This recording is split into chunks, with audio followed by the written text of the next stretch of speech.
O marido quis testar o quanto a esposa confiava nele fingindo que estava dormindo e deixou o seu celular na mesa. Quando a esposa viu o celular, ela fez algo que nem o marido esperaria. O ar da sala parecia pesado, denso. Era quase palpável, como se a tensão entre nós tivesse ganhado corpo e estivesse sentada no sofá, bem ao lado dele. Mateus estava ali, deitado de lado, com o rosto virado para as almofadas, respirando de um jeito fundo e ritmado demais para ser de verdade. Era a respiração de quem quer que o mundo pense que ele está no mais profundo dos sonos. E como sempre nos últimos 2 meses, o celular dele estava na mesinha de centro. Não de qualquer jeito, mas posicionado de forma estratégica, com a tela virada para cima, brilhando sutilmente a cada notificação que chegava e sumia. Meu nome é Laurinha. Tenho 27 anos. E há 5 sou casada com um homem que fingia dormir a 3 metros de mim. Quem convive muito tempo com alguém, aprende a ler as entrelinhas. Eu não precisava mais das palavras dele para saber o que se passava em sua mente. Eu sentia no ar, na forma como ele movia os ombros, no jeito que seus olhos me seguiam quando pensava que eu não estava vendo. E ultimamente ele estava agindo de uma forma tão estranha, tão calculada, que um alarme soava sem parar dentro da minha cabeça. Mateus sempre foi um mestre da manipulação. No começo do nosso relacionamento, eu achava que era charme, um jeito persuasivo de ser. Ele tinha o dom de torcer as situações, de fazer com que um erro dele parecesse, no final das contas, uma falha minha. Eu só agi assim porque você me deixou inseguro, ele dizia.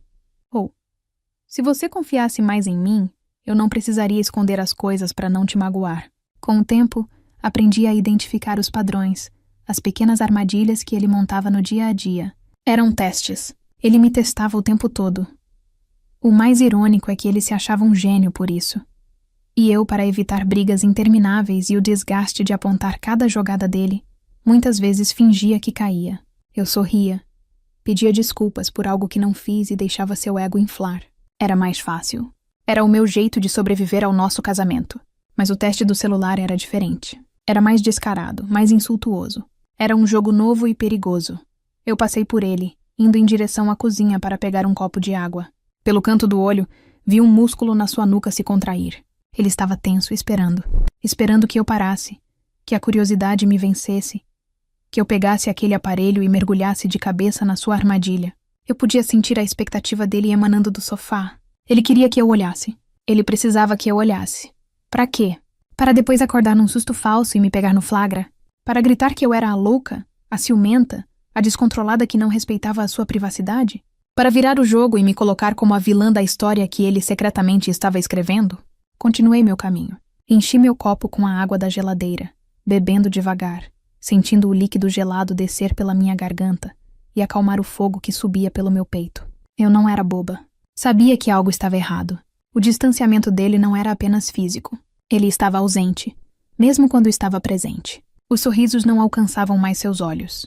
Os abraços eram protocolares. Ele chegava mais tarde do trabalho. O cheiro de um perfume feminino que não era o meu impregnado sutilmente em sua camisa.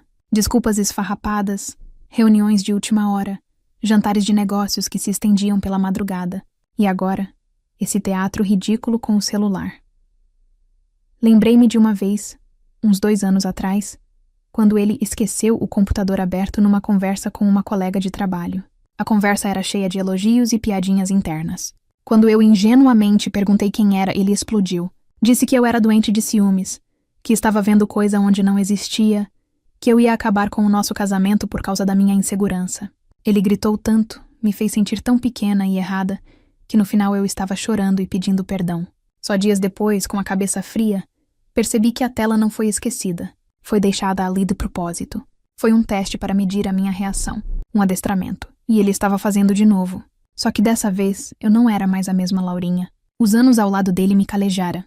Eu aprendi a jogar o jogo dele, só que em silêncio, dentro da minha própria mente. Eu fingia que caía, mas por dentro, eu estava anotando cada movimento, cada palavra, cada mentira.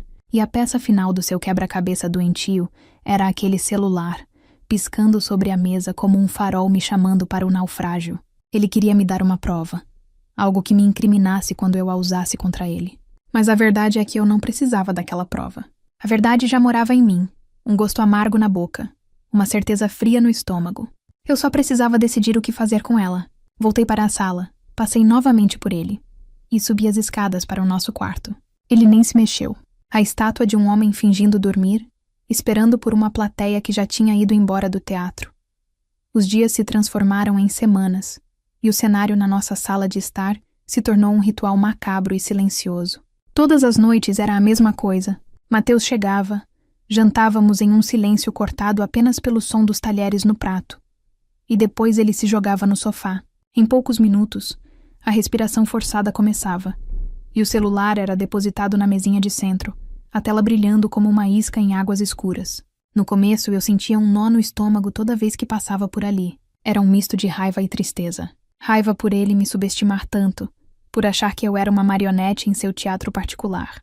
Tristeza por perceber que o homem com quem dividi minha vida se resumia àquilo. Um poço de jogos e mentiras. Mas a tristeza foi dando lugar a uma espécie de curiosidade fria. Comecei a observar os detalhes. Eu notava como ele ficava nervoso quando eu demorava um pouco mais perto da mesinha. Talvez para arrumar uma revista ou limpar um copo. A sua respiração, que ele tentava manter estável, falhava por um segundo. A mão que ficava pendurada para fora do sofá se fechava em um punho sutil. Ele estava desesperado para que eu mordesse a isca, e a minha indiferença o estava enlouquecendo. Era como um pescador que lança sua melhor isca, e o peixe simplesmente a ignora, nadando tranquilamente ao redor. A frustração dele era quase palpável e, tenho que admitir, uma parte de mim sentia uma satisfação cruel ao vê-lo se contorcer em sua própria armadilha. Numa noite de sábado, ele tentou uma abordagem diferente. Estávamos assistindo a um filme, ou melhor, eu estava assistindo. Ele passava mais tempo olhando para mim do que para a tela. No meio de uma cena, ele pausou e se virou para mim com uma expressão séria, ensaiada. Laurinha, a gente precisa conversar sobre confiança, ele disse, com a voz carregada de uma falsa preocupação. Meu coração deu um pulo, mas mantive o rosto neutro. Confiança? O que tem? É que eu sinto que você anda distante. Eu sei que eu trabalho muito, que às vezes chego tarde, mas eu quero que você saiba que pode confiar em mim. Totalmente. Se um dia você sentir qualquer dúvida, qualquer coisinha, pode pegar meu celular. Pode olhar o que quiser. Eu não tenho nada a esconder de você. Absolutamente nada. Ali estava. O convite formal para o seu jogo. Ele não estava apenas deixando a isca. Ele estava me cutucando com a vara de pescar, implorando para que eu mordesse. Se eu pegasse o celular naquele momento, ele teria vencido. Ele me acusaria de ter duvidado dele, mesmo após sua declaração de transparência. Ele me faria sentir a pior das esposas, a megera ciumenta que ele tanto queria que eu fosse. Eu forcei um sorriso, o mais doce que consegui. Peguei na mão dele e olhei nos seus olhos. Meu amor, eu nunca duvidei de você. Eu confio em você de olhos fechados. Não preciso olhar seu celular para saber que você é fiel a mim. Eu sei o homem maravilhoso com quem eu me casei. O choque no rosto dele foi impagável. Durou apenas um segundo antes que ele o disfarçasse com um sorriso aliviado. Mas eu vi. Eu vi a confusão, a decepção. Ele esperava uma briga, uma acusação. Eu lhe dei um voto de confiança que ele sabia não merecer. Eu o desarmei completamente, e ele ficou sem saber qual seria seu próximo passo. Aquele momento foi um ponto de virada para mim. Percebi que ignorar o jogo não era suficiente. Para sair dessa situação, eu precisava jogar também, mas com as minhas próprias regras. Na segunda-feira seguinte, esperei ele sair para o trabalho. Sentei em frente ao nosso computador, o coração martelando no peito. Eu não ia olhar o celular dele, mas havia outras portas para a verdade. Abri o site do banco. Eu sabia a senha da nossa conta conjunta, que ele raramente usava, preferindo concentrar seus gastos suspeitos no cartão de crédito pessoal. A senha dele, por ironia, era a data do nosso aniversário de casamento. Que piada, abri a fatura do cartão de crédito. Meus olhos correram pelas linhas, procurando por algo fora do comum. Lojas de roupa masculina, restaurantes caros que frequentávamos, postos de gasolina, tudo parecia normal. Por um instante, duvidei de mim mesma. Será que eu estava ficando louca? Será que ele tinha conseguido me manipular a ponto de eu ver coisas que não existiam? E então eu vi. Um nome se repetia. Fleur de Lis Motel. Uma vez em agosto. 2 vezes em setembro. A última na semana passada, na quarta-feira em que ele disse que teve uma reunião até tarde com a diretoria. As datas batiam perfeitamente com suas ausências. Os valores eram sempre os mesmos, correspondentes a um pernoite. O ar saiu dos meus pulmões. Não era imaginação. Era real. Frio, digital e impresso na tela na minha frente. Senti uma onda de náusea, mas não chorei. Era como se a confirmação da traição tivesse matado a parte de mim que ainda sentia dor por ele. O que restou foi uma clareza gelada, uma resolução que eu nunca tinha sentido antes. Imprimi as faturas dos últimos 3 meses. Dobrei os papéis com cuidado e os guardei em uma gaveta na minha cômoda, debaixo das minhas roupas. Aquela era a minha prova. Não a prova dele, plantada em um celular para me incriminar. A minha, conquistada em silêncio, sem que ele sequer suspeitasse.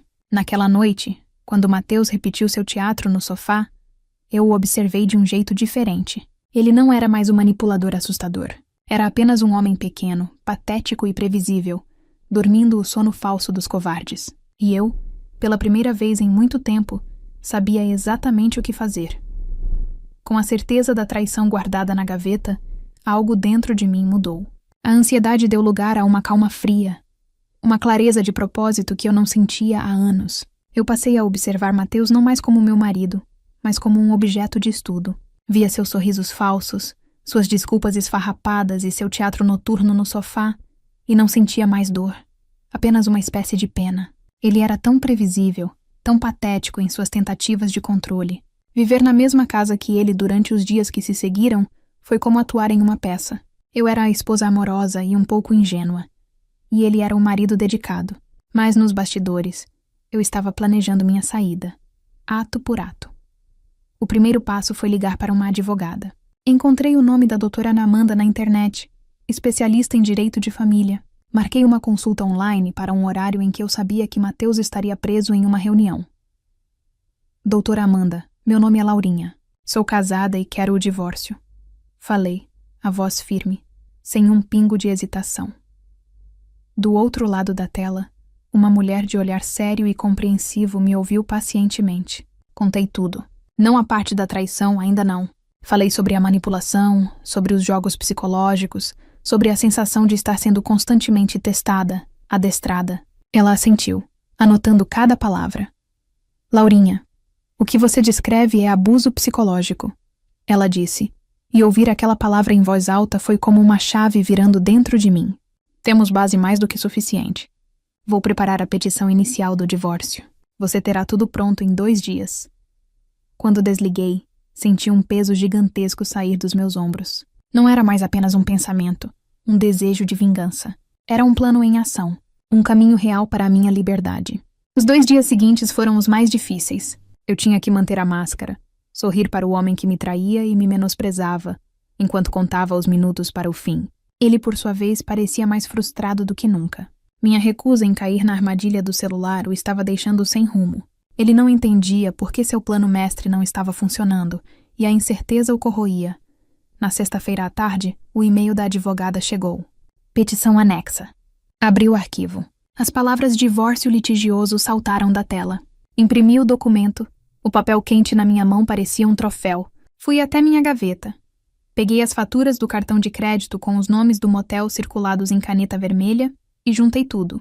Era a hora do ato final.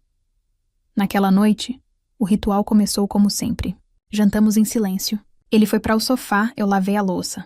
Ouvi o suspiro exagerado que ele dava antes de começar a fingir que dormia. Ele se ajeitou, virou de lado e, com um movimento que já era automático, colocou o celular na mesinha de centro. A isca estava lançada pela última vez, mas em vez de subir para o quarto, eu parei no pé da escada. Fiquei ali em silêncio, apenas o observando. Minha presença imóvel na sala quebrou o padrão. Senti a mudança na energia do ambiente. A respiração dele vacilou por um instante. Ele sabia que algo estava diferente. Lentamente dei meia volta e fui até o pequeno escritório que tínhamos. Peguei a pilha de papéis sobre a mesa. Meu coração não estava acelerado. Pelo contrário, batia num ritmo calmo e poderoso. Cada passo de volta para a sala era firme. Eu não era mais uma vítima reagindo. Eu era a diretora daquela cena. Parei em frente ao sofá. Mateus estava imóvel, tenso. Ele devia estar se perguntando o que diabos eu estava fazendo. Eu olhei para o seu rosto, para a farsa do sono tranquilo, e senti a última gota de sentimento que eu tinha por ele evaporar. Então, eu levantei a mão e soltei os papéis. Eles não caíram com força. Eles flutuaram, se espalhando sobre o peito e o colo dele. Uma chuva de verdade sobre um mar de mentiras. Os olhos de Mateus se abriram no mesmo instante. O susto não era falso dessa vez. Era puro e genuíno pânico. Ele se sentou abruptamente. fazendo as folhas de papel escorregarem para o chão. Seus olhos correram pelas páginas. Vi o momento exato em que ele reconheceu as faturas do cartão, os círculos vermelhos em volta do nome Flor de Lis Motel. Vi a cor sumir de seu rosto. E então, ele viu a primeira página do outro documento. O título em negrito. Ação de divórcio. Ele ergueu a cabeça, a boca aberta, procurando palavras que não vinham. A máscara de marido perfeito tinha se despedaçado no chão junto com os papéis. Finja o quanto quiser, eu disse, minha voz soando fria e clara no silêncio da sala. Eu quero o divórcio. Ele me olhou, os olhos arregalados de incredulidade e raiva. Lorena, o que é isso? O que você fez? Você andou mexendo nas minhas coisas? A acusação. A última tentativa desesperada de virar o jogo, de me colocar como a errada. Mas eu não caí, nem por um segundo. Dei um passo para trás, criando uma distância definitiva entre nós. Não adianta tentar me adestrar como um bicho, pois não vou cair nessa. Completei, usando a palavra que ressoava na minha mente há meses. O show acabou, Mateus. Deixei a frase pairar no ar, uma sentença final. Ele ficou ali, sentado no meio da sua própria bagunça, um rei deposto em um trono de almofadas velhas, cercado pela prova irrefutável de sua traição e pelo anúncio do seu fim. Eu me virei sem esperar por uma resposta e caminhei em direção à porta. Eu não esperei para ver a sua reação completa. No instante em que as palavras "o show acabou" saíram da minha boca, eu me virei. Cada músculo do meu corpo gritava para que eu corresse, mas me forcei a andar em um ritmo calmo e deliberado em direção à porta. Atrás de mim, ouvi o som dos papéis sendo amassados e o barulho dele se levantando do sofá. "Laurinha, espera!" E a voz dele soou desesperada, perdendo toda a pose de manipulador e se tornando a voz de um garoto pego em flagrante. "A gente pode conversar.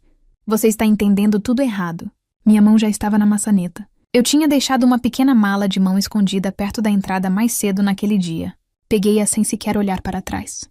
"Entendendo errado?" Repeti, a voz cheia de um sarcasmo que eu não sabia que possuía. "Ah, claro.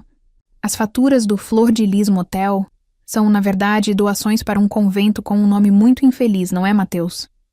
Ele ficou em silêncio por um segundo, pego de surpresa pela minha informação. Ele não esperava que eu tivesse provas concretas, muito menos que eu as usasse com tanta frieza. Ele se aproximou, e pude sentir o calor do seu corpo atrás de mim. Ele tentou tocar meu ombro. "Não me toca", eu disse, a voz baixa e perigosa. Me afastei como se ele fosse fogo. "Laurinha, por favor." Ele começou a implorar, a tática mudando da raiva para a súplica. "Foi um erro, uma fraqueza. Eu te amo. É você que eu amo. Não joga 5 anos de casamento no lixo por causa de uma besteira." "Besteira?" Eu finalmente me virei para encará-lo, e o olhar no meu rosto deve tê-lo assustado. Não havia lágrimas, não havia histeria. Havia apenas um deserto. "Besteira foi eu ter acreditado que você podia mudar. Besteira foi eu ter ignorado todos os sinais. Os seus erros não são o problema, Mateus. O problema é você. O problema é esse seu jogo doentio de tentar me controlar, de me fazer sentir louca. A traição foi só a gota d'água." Abri a porta. "O ar fresco da noite nunca pareceu tão bom. Você vai se arrepender disso." Ele gritou, voltando para a raiva. "Você não vai conseguir nada sem mim."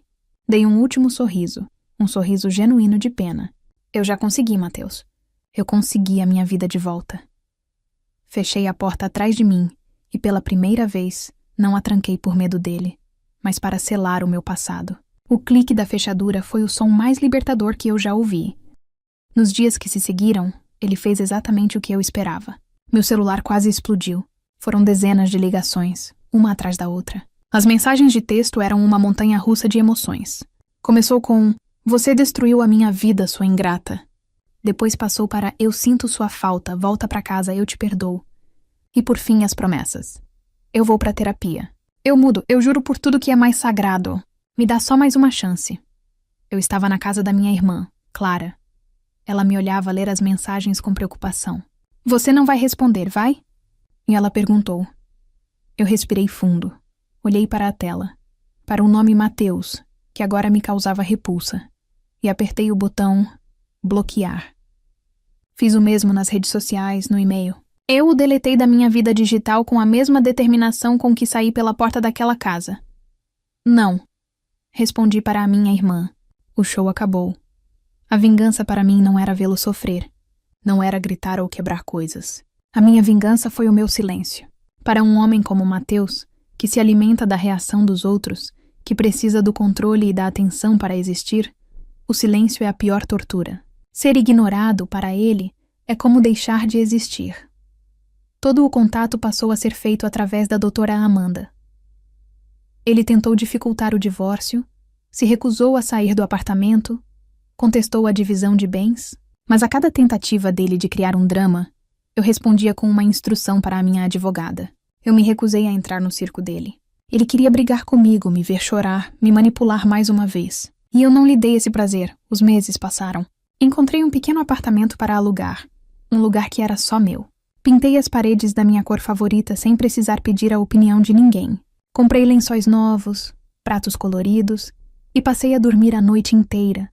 Um sono profundo e sem sobressaltos, pela primeira vez em anos. Voltei a encontrar amigos que Mateus dizia serem má influência. Comecei a fazer aulas de dança, algo que eu sempre quis, mas que ele dizia ser ridículo. Um dia, 6 meses depois daquela noite, eu estava sentada em um café, lendo um livro, quando meu celular tocou. Era um número desconhecido. Por um momento hesitei. Atendi. Laurinha? Era ele. A voz parecia diferente, cansada. Meu estômago gelou, mas minha voz saiu firme. O que você quer, Mateus? Já disse que qualquer contato é através dos advogados. Eu só queria dizer que eu assinei os papéis finais hoje. Acabou, ele disse. Houve uma pausa. Eu espero que você seja feliz. Era a última cartada. A tentativa de parecer o homem maduro e resignado, esperando que eu dissesse você também e abrisse uma brecha para uma conversa. Mas eu não era mais aquela mulher. Olhei pela janela do café, para o sol da tarde batendo nas folhas das árvores. Eu já era feliz. A felicidade não era um objetivo futuro. Era o ar que eu estava respirando naquele exato momento. Adeus, Mateus, eu disse. E desliguei antes que ele pudesse responder. Em seguida, bloqueei aquele número também. Minha superação não foi um grande evento com fogos de artifício. Foi um processo silencioso de me escolher todos os dias. Foi a alegria de tomar um café sem andar em ovos, de rir alto com meus amigos, de planejar meu próprio futuro. A maior vingança contra alguém que tentou te diminuir é você florescer. E eu finalmente estava florescendo.